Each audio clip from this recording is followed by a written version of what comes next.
Hello, नमस्कार, आदाब, सत श्री अकाल। आई वेलकम यू ऑल कि आप लगातार मेरे वीडियोस को देख रहे हैं, इतना ज़्यादा पसंद कर रहे हैं, इतनी ज़्यादा तारीफ़ें कर रहे हैं और आप लोगों ने इतने ज़्यादा शेयर्स किए पिछले कुछ हफ्तों में, इतने ज़्यादा शेयर मेरे वीडियोस को किया है फेसबुक से कि उसके लिए मैं आपका दिल से आभार व्यक्त करती हूँ। मैं आप लोगों से दरख्वास्त करना चाहूँगी कि आप मेरे यूट्यूब चैनल को भी सब्सक्राइब करें क्योंकि मुझे सब्सक्राइबर्स की ज़रूरत है और मुझे वीडियोस बनाने में हमें बहुत मेहनत लगती है और ये एक विश्लेषणपूर्ण जानकारी आप तक पहुंचाना है कि चीज़ें जो है अंडर कवर होती है या जिस तरह से कवर्ड जानकारी होती है उसको एक नए सिरे से एक नए रूप में आपके सामने पेश करना ही इन वीडियोस का उद्देश्य है, जिससे आपको बहुत फ़ायदा मिलता होगा। और जो खासकर करंट अफेयर्स पे हैं और आजकल आपके समाज में, सोसाइटी में, पॉलिटिक्स में, देश में क्या चल रहा है उसकी थोड़ी थोड़ी झलकियाँ मैंने अपने सारे वीडियोस में देने की आप लोगों को कोशिश करी है। जितना मैं अपने कैपेबिलिटीज़ में कर पाई हूँ, जितनी मैं सक्षम हूँ, उतनी ज़्यादा मैंने मेहनत करके आप लोगों के लिए वीडियोस बनाए हैं। और आप इनको ज़्यादा से ज़्यादा मात्रा में शेयर करें ताकि जो है मेहनत जो है वेस्ट ना हो और मेरी मेहनत वेस्ट ना हो और आप ज़्यादा से ज़्यादा लोगों को फ़ायदा पहुंचा सके इन सारी चीज़ों का, जो मैं एक सरल भाषा में आपको विश्लेषणपूर्ण जानकारी पहुंचाने की कोशिश कर रही हूँ। मैंने पिछले कुछ वीडियोज़ में आपको कोरोना से रिलेटेड चीज़ें और जीएसटी से रिलेटेड इश्यूज बताए थे और पीएसयूज़ के बारे में बताए थे, पब्लिक सेक्टर अंडरटेकिंग के बारे में कुछ वीडियोस बताए थे और भी मैंने आपको काफ़ी राष्ट्रीय अंतर्राष्ट्रीय मुद्दों पे आपको वीडियोस बताए थे। आज का मेरा जो विषय है वो पाकिस्तान के ऊपर है, जो आप लोगों के लिए बहुत इंटरेस्टिंग सब्जेक्ट है। उसके पहले मैं आपको बताऊँगी सुदर्शन न्यूज़ का जो टेलीकास्ट 28 तारीख को होने वाला था वो रोक दिया गया है क्योंकि उसमें उसने ब्यूरोक्रेट जिहाद का वर्ड यूज़ किया है। लव जिहाद, योगी जी तो लव जिहाद का इस्तेमाल करते ही रहते थे। यूपी में फिर से एक प्रेमी जोड़ा जो है जिसमें एक मुस्लिम लड़का हिंदू लड़की से प्यार करता है और वो शादी करने जा रहे हैं और उनका जो है एक बुरी तरह से उनके साथ में घटना हो जाती है। उसके चलते फिर से योगी जी ने जो है लव जिहाद का नाम इस्तेमाल कर लिया है और फिर से लव जिहाद जो है यूपी में काफ़ी ट्रेंडिंग में चल रहा है, लव जिहाद करके। और पता नहीं मोदी जी क्या, योगी जी क्या साबित करना चाहते हैं लव जिहाद का करके। शायद मुस्लिमों में डर और दहशत का माहौल बनाना चाहते हैं योगी जी, ऐसा प्रतीत हो रहा है। उसके बाद में जो ये सुदर्शन टीवी का जो मालिक है, जो सुरेश चौहान जो है, इसको गेंडा बताया गया है। आईपीएस एसोसिएशन ने इसकी बहुत निंदा की है। इसको बहुत सारे ट्विटर पे ट्रेंडिंग चल रहा था ये तो कल, और इसको अनपढ़ बताया, इसको जर्नलिज्म का जॉनी लीवर बताया। प्रकाश राज जी जो एक एक्टर, इन्होंने तो ये भी बताया कि उसको सामने उसके ऑन द फेस उसको इंसल्ट किया कि आप तो जर्नलिस्ट लगते ही नहीं हो, आप जर्नलिस्ट नहीं है मेरे हिसाब से।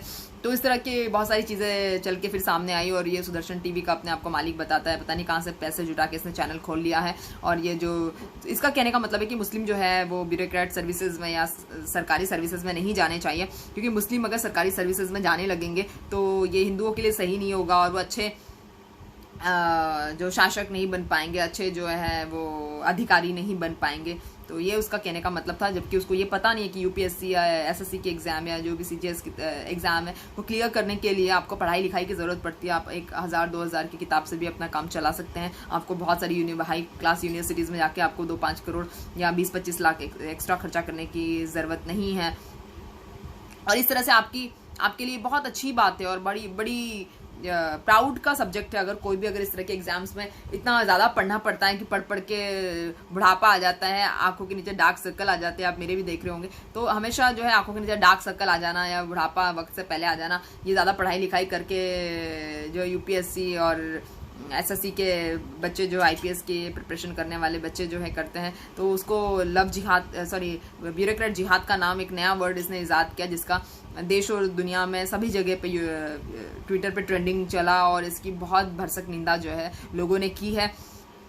और लोगों ने भी कहा है कि आप तो 10वीं पास नहीं हैं और आपको अगर दिमाग नहीं है जर्नलिज्म करने का तो आप जर्नलिज्म क्यों करते हैं, कि कोई दुकान खोल लीजिए। इस तरह से लोगों ने जो है उसकी कड़ी निंदा जो है उस शख्स की जो है लोगों ने की है।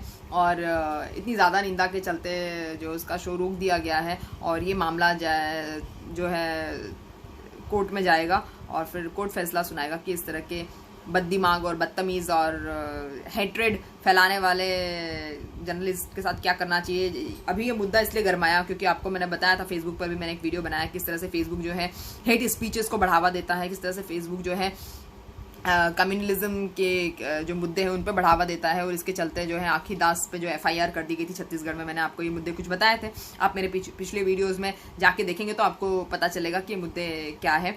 उसके बाद में स्वीडन में भी इस तरह से मुसलमानों को जो है प्रताड़ित किया जा रहा है। चाइना के बाद में चाइना में भी बहुत सारी मस्जिदों को तोड़ के जो है वहाँ पे शौचालय और बहुत सारी मस्जिदों को तोड़ के सिगरेट और शराब की दुकानें बना दी गई है। और स्वीडन में भी कुरान जलाए जा रहे हैं। मुस्लिमों को उनका धर्म परिवर्तन के लिए उकसाया जा रहा है, बताया जा रहा है कि वो अपना धर्म परिवर्तन कर ले, क्योंकि मुस्लिम धर्म का जो है वहाँ पर इतना बोलबाला नहीं है और मुस्लिम धर्म जो है वहाँ पर स्वीकार्य नहीं है उन लोगों को, इस तरह से स्वीडन में भी।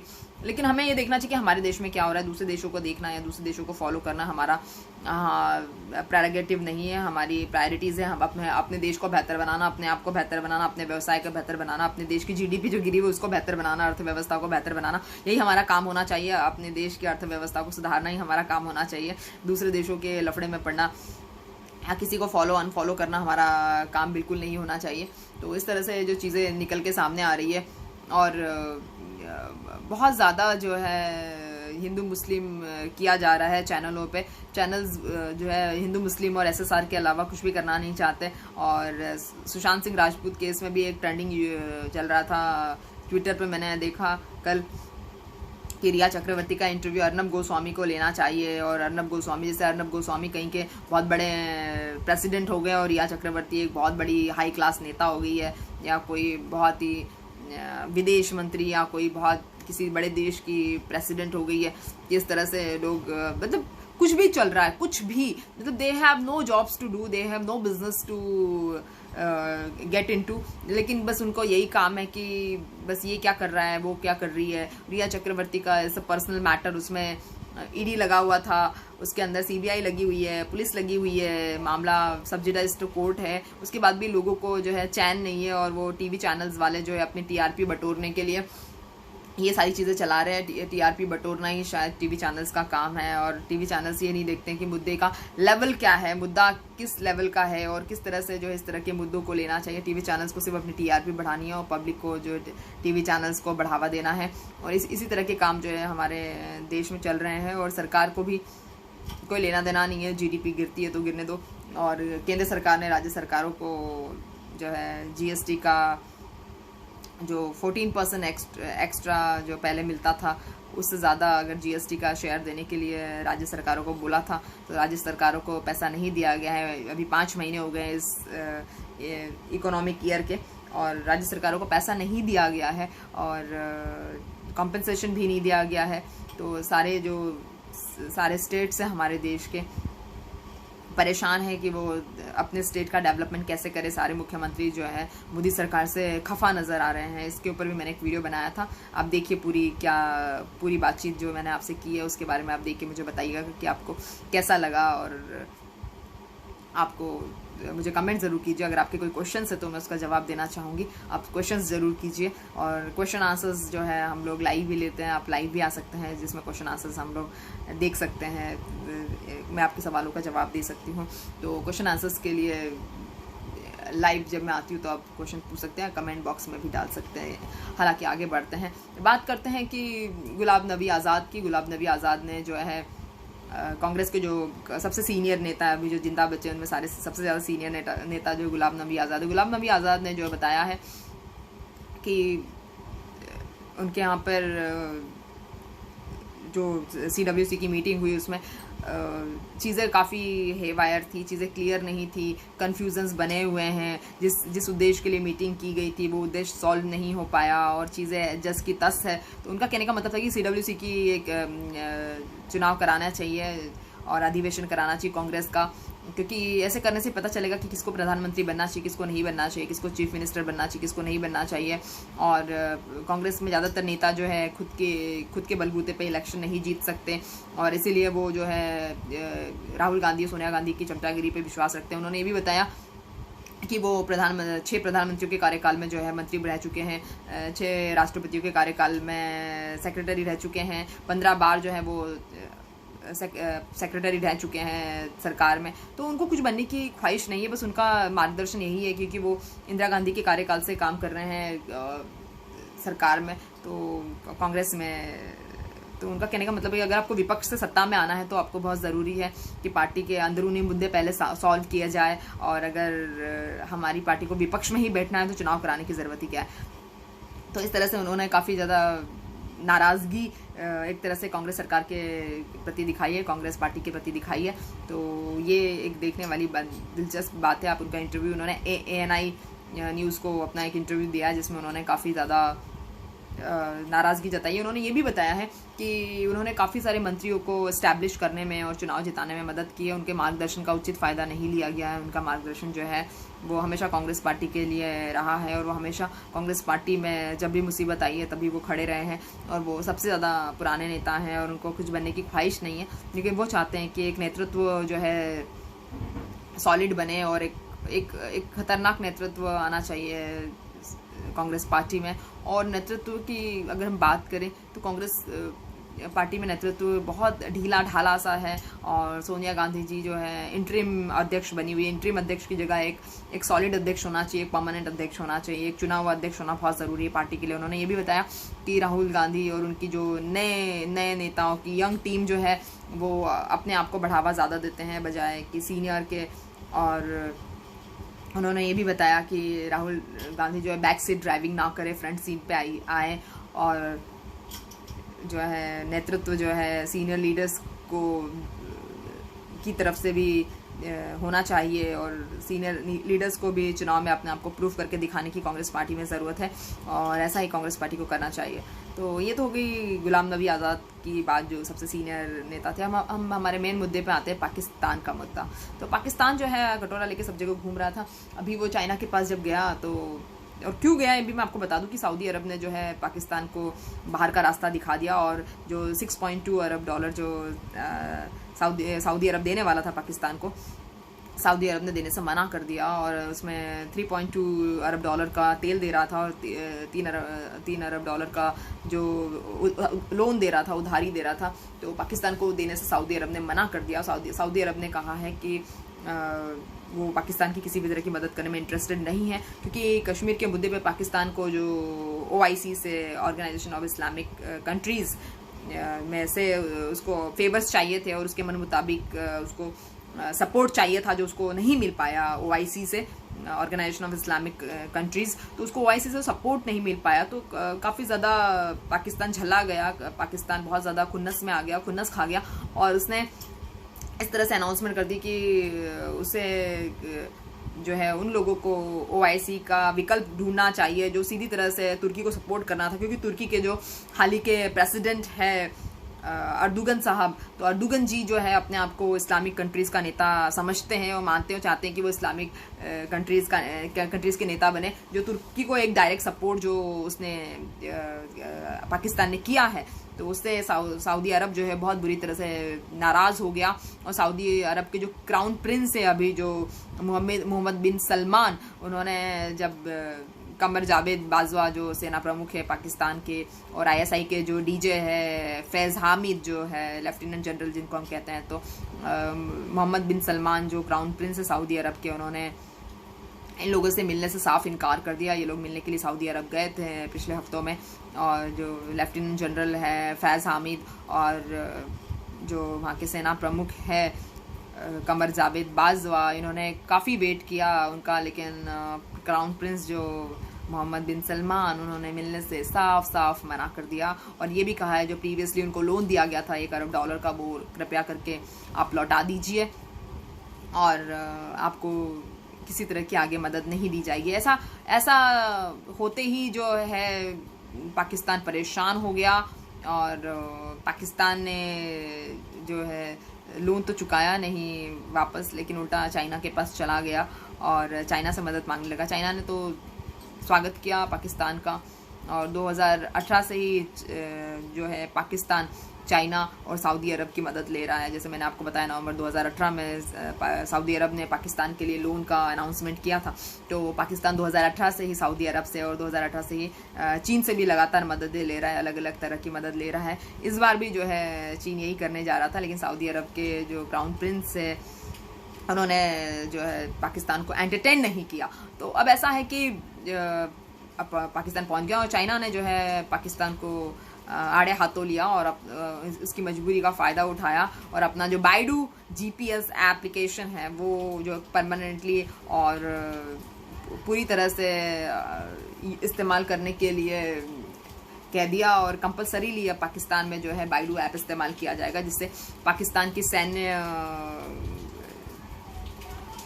शक्तियाँ और पाकिस्तान की डेली रूटीन में जो भी जीपीएस इस्तेमाल होता है उसकी जगह पे बाइडू को रिप्लेस कर दिया जाएगा, बाइडू को लगा दिया जाएगा उसको रिप्लेस करके जीपीएस को। तो जीपीएस रिप्लेस करके बाइडू यूज़ करने के लिए चाइना ने जो पाकिस्तान को हिदायत दी है और पाकिस्तान इसको मान गया है। आप देखेंगे कि पाकिस्तान के जो विदेश मंत्री है शाह मोहम्मद कुरैशी और चाइना के जो विदेश मंत्री वांग ही, दोनों का एक कोहनी मिलाते हुए फोटो जो है ट्विटर पे इस तरह से काफ़ी वायरल हो रहा है। कोहनी मिलाने से राजनीतिक और सैन्य समस्याएं सॉल्व नहीं होती है, लेकिन फिर भी ये काफ़ी ट्रेंडिंग में चल रहा था। और शाह मोहम्मद कुरैशी जो है गुरुवार को, मतलब कल ही गए थे चाइना और इस तरह से जो है चाइना एक मौके का फ़ायदा, मतलब मौके का फ़ायदा उठाने वाला देश है। तो इस तरह से बाइडू को इस्तेमाल करना जो है पाकिस्तान में कंपलसरी हो गया। इससे पाकिस्तान की सैन्य शक्ति को जो अच्छा नेविगेशन मिलेगा। पाकिस्तान पहले भी चाइना का जो ये ऐप है, बाइडू जीपीएस ऐप है, तो अमेरिका का ऐप है, लेकिन ये काफ़ी समय से इस्तेमाल कर रहा है पाकिस्तान। और पाकिस्तान अब पाकिस्तान की जो आवाम है वो भी अब इस ऐप का इस्तेमाल करेगी। और जो ट्रक ड्राइवर है, जो रिक्शा ड्राइवर है, जो कार ड्राइवर है, जो वैज्ञानिक है और घर में भी, और डिलीवरी बॉयज़ जो आते हैं, लोकेशन किसी का एड्रेस ढूंढना है तो भी बाइडू का इस्तेमाल पाकिस्तान में किया जाएगा। चाइना में ये ऐप बहुत पॉपुलर है और ये ऐप और भी दूसरी कंट्रीज़ में चाइना इस ऐप को बेचने जा रहा है। और ये ऐप जो है बाइडू ऐप जो बता रही हूँ उसकी 10 किलोमीटर की जो एक्यूरेसी है, जबकि जीपीएस की एक्यूरेसी इतनी ज़्यादा नहीं है, सिर्फ 2 किलोमीटर की है एक्यूरेसी शायद जीपीएस दे सकता है, लेकिन बाइडू जो है 10 किलोमीटर की एक्यूरेसी दे सकता है। इसमें भारत को खतरा ये है कि पाकिस्तान की सैन्य क्षमता जो है अब भारत से बढ़ चढ़ के बोलेगी। पाकिस्तान के जो हथियार हैं, सैन्य हथियार, जो वो उनका नेविगेशन बहुत प्रॉपर होगा, उनकी लोकेशन बहुत प्रॉपर तरीके से वो फाइंड आउट कर सकते हैं और वो काफ़ी अच्छी तरीके से प्रहार कर सकते हैं, ये चीज़ सामने आ रही है। और जो चीनी नेविगेशन सिस्टम है उसको सारी देशों ने पसंद किया है और ये बहुत ही वंडरफुल है। चाइना ने एप्लीकेशन तो मानना पड़ेगा बहुत अच्छा बनाया है, भले ही चाइना की कंस्ट्रक्शन और पुल और भले ही गिर जाए, लेकिन कंस्ट्रक्शन में चाइना इतना आगे नहीं है, लेकिन एप्लीकेशन बनाने में चाइना का कोई दूसरा विकल्प नहीं है एक तरह से देखा जाए तो। क्योंकि पाकिस्तान का भी एयरपोर्ट ढह गया, एक पुल जो है चीन में वो ढह गया रिसेंटली, 2-3 दिन पहले की बात है। लेकिन एप्लीकेशन के मामले में एकदम ज़बरदस्त चाइना, ये बात देखने में आ रही है सामने। और इसके बाद में रूस का भी ऐसा ही ऐप है जिसको ग्लोनास ऐप कहते हैं। एक यूरोपियन यूनियन का भी एक ऐप है जिसको गैलीलियो ऐप कहते हैं। अमेरिका का तो पता ही है आपको, जीपीएस एक ब्रांड नेम बन गया है। इस एप्लीकेशन, इन सारे एप्लीकेशंस का एक ब्रांड नेम जीपीएस बन गया है। जीपीएस के थ्रू आप देखते हैं कि कहीं भी आप जा रहे हैं, टैक्सी में, आप कहीं ट्रेन में हैं, आप कहीं कोई डिलीवरी बॉय आपके यहाँ पे आता है स्विगी से, जोमैटो से, तो वो एक तरह से जीपीएस के थ्रू ही हो पाते हैं सारे काम। सारे एप्लीकेशन जो ओला उबर जीपीएस से चलते हैं, तो हम जीपीएस का इस्तेमाल कर रहे हैं। उसके बाद में इंडिया में सैन्य शक्ति में हम लोग जीपीएस का इस्तेमाल नहीं करें, क्योंकि इससे हमारी खुफिया जानकारी जो अमेरिका तक पहुँच जाएगी। क्योंकि हम अमेरिका का जीपीएस सिस्टम हम लोग इस्तेमाल करें तो हमारी सैन्य शक्ति जो है, नेवी और आर्मी जो है, वो NAVIC का इस्तेमाल कर रहे हैं। NAVIC is a different app for our military services and our military soldiers. तो इस तरह से एक तरह से चाइना जो है पाकिस्तान को अपना फिर से हम कह सकते हैं बंधुआ मजदूर बनाने पे उतारू हो गया है। और पाकिस्तान इसमें बहुत खुश नज़र आ रहा है। तस्वीरों में देखा जाए तो शाह मोहम्मद कुरैशी की तस्वीरें हैं। देखना ही होगा कि पाकिस्तान की सैन्य शक्तियाँ कितनी बेहतर तरीके से अब काम करेगी, ये काफ़ी देखने वाली बात होगी। और ऑफकोर्स करेगी काम, क्योंकि बाइडू का जो रिस्पॉन्स हर कंट्री से मिल रहा है बहुत अच्छा है। बाइडू बहुत अच्छा एप्लीकेशन साबित हो गया है और बाइडू जो है वो उसकी सब बढ़ चढ़ के हर कंट्री में तारीफ हुई है। और और भी जो दूसरी कंट्रीज़ है वो, हालांकि पाकिस्तान ने पबजी बैन कर दिया है, अमेरिका और दूसरी कंट्रीज़ ने भी पबजी, टिकटॉक और काफ़ी सारे जो यूजी ब्राउज़र ये सारे बैन कर दिए चाइना के। लेकिन चाइना अपना बाइडो बेचने के लिए काफ़ी सारे देशों की लिस्ट बना चुका है और चाइना बेच के रहेगा बाइडो ऐप अपना, और ये ऐप बहुत अच्छा है, बहुत अच्छा काम कर रहा है। लेकिन पाकिस्तान ने जो है, एक तरफ तो लोग चर्चा कर रहे थे कि किस तरह से सऊदी अरब ने जो है फटकार लगाई और बाहर का रास्ता दिखा दिया पाकिस्तान को, और पाकिस्तान को जो है अनवांटेड फेवर्स नहीं दिए। और जो पाकिस्तान चाह रहा था कश्मीर के मुद्दे पे, भारत ने जो है 370 हटा दिए, और अब जो जिस तरह से कश्मीर के युवा बुजुर्ग नेता, उनके साथ में भारत सरकार ठीक से बर्ताव नहीं कर रही है। तो इसमें पाकिस्तान का कहना यह था कि कश्मीर जो है पाकिस्तान को दे दिया जाए, लेकिन सऊदी अरब ने ऐसी कोई भी अनवांटेड डिमांड्स जो है पाकिस्तान की पूरी करने से मना कर दिया, पाकिस्तान को बाहर का रास्ता दिखा दिया। और पाकिस्तान से जब पाकिस्तान ने तुर्की प्रेसिडेंट का नाम लिया अर्दुगन का, तो सऊदी अरब जो है बहुत ज़्यादा, सऊदी अरब के जो प्रिंस है मोहम्मद बिन सलमान, वो बहुत ज़्यादा गुस्से में आ गए और उन्होंने नवंबर 2018 में दिए हुए सारे लोन्स, सारी जो फैसिलिटीज़ पाकिस्तान के लिए उन्होंने एग्री की थी, वो उन्होंने मना कर दिया। आप जानते होंगे एक इंसिडेंट जिसमें पाकिस्तान के प्राइम मिनिस्टर को जो जेट दिया था वो वापस ले लिया मोहम्मद बिन सलमान ने सार्क सम्मेलन के बाद में। और फिर उसके बाद में आप देखते हैं कि वो सार्क सम्मेलन था शायद, तो वो एक पब्लिक ट्रांसपोर्ट से जो इसमें नॉर्मल फ्लाइट में बैठ के अपने पाकिस्तान पहुंचते हैं। तो ये आपने इंसिडेंट देखा है। इसके बाद में पाकिस्तान को दूसरी फटकार जो है सऊदी अरब ने लगाई है इस महीने।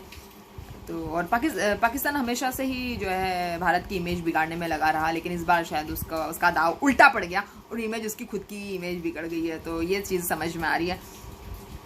और अर्दुगन तो अपने आप को वैसे भी मानते ही है, अपने माइंड में तो वो इस्लामिक कंट्रीज़ के नेता है ही, तुर्की प्रेसिडेंट। तो मेरे ख्याल से अगर सऊदी अरब पाकिस्तान को इतनी हेल्प दे रहा है, 6.2 अरब डॉलर की हेल्प दे रहा था और इसके पहले भी काफ़ी बार 1.2 अरब डॉलर की हेल्प दी है, तो ऐसे में पाकिस्तान को सऊदी अरब की ही वाहवाही करनी चाहिए, सऊदी अरब के ही सपोर्ट में रहना चाहिए था। और भारत या किसी भी देश से अनवांटेड जो है उसको इरादे नहीं रखना चाहिए था। और भारत ने भी कई मुद्दों पे पाकिस्तान की तरफ दोस्ती का हाथ बढ़ाया अटल बिहारी वाजपेयी के काल से अब तक, लेकिन पाकिस्तान की जो ये बददिमागी है वो उसको और भी शायद निचले पाताल में लेकर जाएगी। ऑलरेडी पाताल में पहुंच गया और शायद निचले पाताल में लेके जाएगी। सऊदी अरब जब मदद कर रहा था तो तुर्की के अर्दुगन को सपोर्ट करने की मेरे ख्याल से पाकिस्तान को कोई ज़रूरत नहीं थी। आपको क्या लगता है कमेंट सेक्शन में ज़रूर बताइएगा, मुझे आपके कमेंट्स का इंतज़ार है।